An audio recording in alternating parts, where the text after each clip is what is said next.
सास बहू की बनती नहीं थी। रोज के झगड़े देखकर गोपाल परेशान हो गया था। घर में फिलहाल 4 लोग ही रह रहे थे। गोपाल, उसकी माँ, पत्नी और उनका एक बेटा। सास और बहू में एक जनरेशन का गैप था, तो कई बातों में अनबन होती रहती थी। गोपाल की पत्नी सुनीता हमेशा गुस्से में ही रहती थी।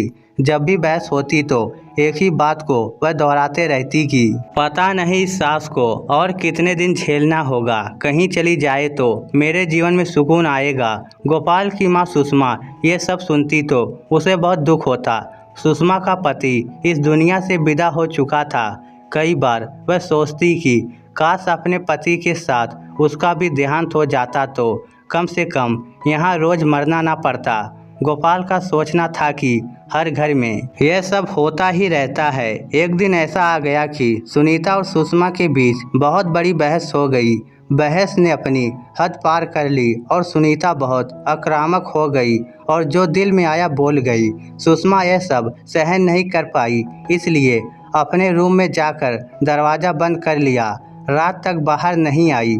गोपाल घर आया और माँ के बारे में पूछा तो सुनीता ने कह दिया कि वह सो गई होगी। गोपाल भी थक चुका था, इसलिए ज़्यादा सवाल नहीं किए। रात में माँ को लेकर गोपाल और सुनीता में बहस होने लगी। सुनीता बोली, माँ को आश्रम छोड़ आओ, इधर अब उनका क्या काम है। पूरे दिन अकेली रहती हैं, कोई काम भी ठीक से नहीं कर पाती, बोझ जैसे बन चुकी हैं। गोपाल से यह सब बर्दाश्त नहीं हुआ तो चिल्लाने लग गया। उन्हें लगा माँ को यह सब सुनाई नहीं देगा। सुनीता ने चिल्लाते हुए कह दिया कि अगर ये औरत एक दिन से ज़्यादा इस घर में रुकी तो मैं हमेशा के लिए यहाँ से चली जाऊँगी और कभी वापस लौट कर नहीं आऊँगी। गोपाल घबरा गया कि यह कैसा परीक्षा है। माँ को इस उम्र में कहाँ और किसके भरोसे छोड़ दूँ। और इधर पत्नी की धमकी, यह बातें सुषमा ने सुन ली थी, इसलिए उसने अपने कपड़े और ज़रूरत की दवाई पैक कर ली। पूरी रात गोपाल सो नहीं पाया। अगले दिन रविवार था। गोपाल देर से उठा, लेकिन उठते ही उसने देखा कि हॉल में सामान पैक किया हुआ है और माँ तैयार बैठी है कहीं जाने के लिए। गोपाल ने पूछा कि कहीं जा रही हो माँ? माँ बोली, बेटा मैं जा नहीं रही हूँ, मुझे भेजा जा रहा है। गोपाल को सब समझ आ गया। गोपाल बोला, माँ रात गई बात गई, छोड़ो कल की बात। सुनीता चिल्लाई, आज अगर ये नहीं गई तो मैं चली जाऊंगी। सुषमा ने गोपाल को प्यार से समझाया कि बेटा मेरी वजह से तू अपना भविष्य मत बिगाड़, मुझे बस आश्रम छोड़ दे। आंखों में आंसुओं के साथ बोली, बस हफ्ते में एक बार मुझसे आकर मिल लेना, मुझे बहुत सुकून मिलेगा।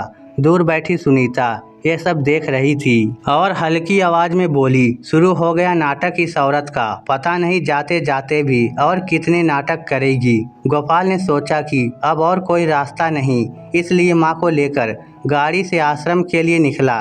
पूरे रास्ते में गोपाल प्यार से बात करने की बजाय माँ पर चिल्लाता रहा कि माँ सुनीता दिन भर सबका काम करती है, थोड़ा सा सुन लिया होता तो आज ये नौबत ना आती और थोड़ा सा सहन कर लिया होता तो आज तुम्हें आश्रम ना जाना पड़ता। इतना क्या गुस्सा करना माँ, आपकी वजह से रोज वह परेशान हो जाती है और देखो आज नतीजा क्या हुआ। पूरे रास्ते में माँ ने एक शब्द तक नहीं कहा, सिर्फ आंखों से आंसू निकलते गए। गोपाल बोला, माँ अब ये रोना बंद करो, कुछ दिन आश्रम में रहो, मैं सुनीता को समझाऊंगा। जैसे ही वह हाँ बोल देगी मैं तुम्हें लेने आ जाऊंगा। इधर गाड़ी आश्रम पहुंची। माँ बोली, बेटा मेरी एक इच्छा है, पूरी करेगा क्या? गोपाल अब थोड़ा सीरियस हो गया कि माँ क्या बोलने वाली है। माँ बोली, बेटा प्लीज अंदर मत आना, मुझे बाहर से छोड़ दे। गोपाल ने जिद की, नहीं माँ मैं अंदर आऊँगा और सब सेटल करके फिर जाऊँगा। माँ नहीं मानी। आखिरकार गोपाल को झुकना पड़ा। गोपाल के मन में ख्याल आया कि आखिर माँ ने ऐसी अजीब बात क्यों कही, कुछ तो गड़बड़ है क्या? अंदर सब कुछ माँ के लिए सही तो होगा ना। इस सोच के साथ पहले गोपाल ने देखा कि माँ अंदर पहुँच गई और फिर गोपाल गाड़ी से बाहर निकला और वहाँ के सिक्योरिटी गार्ड से पूछा कि क्या आप उस महिला को जानते हो? तो गार्ड बोला, हाँ, लेकिन आप क्यों पूछ रहे हो? गोपाल ने जवाब दिया, ऐसे ही। गार्ड बोला, इनके जैसी दयालु महिला आज तक नहीं देखी। आज से 35 साल पहले ये अपने पति के साथ हर हफ्ते इधर आती और बुजुर्गों की सेवा करती। गोपाल थोड़ा भावुक हो गया। गार्ड ने आगे कहा, इनके बारे में एक बात बताऊं सर? गोपाल बोला, जी हाँ बोलिए ना। गार्ड बोला, ऊपर वाला भी गजब है। गोपाल ने पूछा, क्यों? तो गार्ड बोला, इस महिला की कोई संतान नहीं है। गोपाल के होश उड़ गए। बोला, क्यों ऐसे बोल रहे हो? गार्ड बोला, जी सर, इनकी कोई संतान नहीं है। लगभग 35 साल पहले ये जब इधर आई थी, रविवार का दिन था और उसी दिन हमारे आश्रम में एक बच्चा आ गया था और उस बच्चे की देख रेख करने वाला इधर कोई नहीं था, तो इन्होंने उस बच्चे को गोद लिया। बहुत ही खुशनसीब बच्चा होगा। पता नहीं अब कहाँ है। गोपाल घुटनों के बल जमीन पर गिर पड़ा। गार्ड ने संभालते हुए पूछा, क्या हुआ सर? गोपाल बोला, मैं ही वह पापी बच्चा हूँ जिसको इन्होंने गोद लिया था। मैंने एक इतना बड़ा पाप कर दिया। इस पश्चाताप के साथ गोपाल अंदर भागा और बिना कुछ बोले, बिना कुछ सुने, हाथ पकड़कर, हाथ खींचकर माँ को गाड़ी में बिठाया। माँ कुछ बोलती उससे पहले ही गोपाल ने कहा, एक शब्द नहीं सुनूंगा मैं अब। माँ को एहसास हो गया कि शायद गोपाल को सब पता चल गया है और घर पहुंचकर गोपाल ने पत्नी सुनीता को पूरी कहानी बताई। अंत में गोपाल ने कहा कि अभी तक तो माँ हमारे साथ रह रही थी, लेकिन अब यह घर माँ का है और हम माँ के साथ रहेंगे।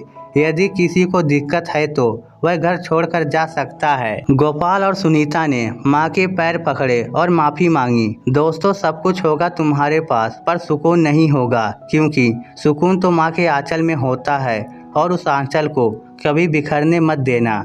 इस स्टोरी को लेकर आपकी क्या राय है? नीचे कमेंट करके हमें ज़रूर बताइएगा। धन्यवाद।